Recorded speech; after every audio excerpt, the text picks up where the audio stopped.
నవ్వాలి పల్లె చల్లగుండాలి ఊరువాడ నవ్వాలి పల్లె చల్లగుండాలి ఆరోగ్యం మన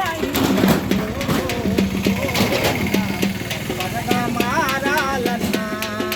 నాయన్న సంపదగా మారాలన్నా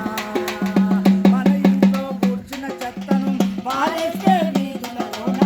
మన ఇంట్లో కూర్చున్న చెత్తను పారేస్తే వీధులలోన ఇదంతా మురికవుతది ఓరన్నా మలకుంగా నాయన్న మలకోనెలా అవుతది ఎన్నాళ్ళని ఇంకా మనము చెంబట్టుకపోయి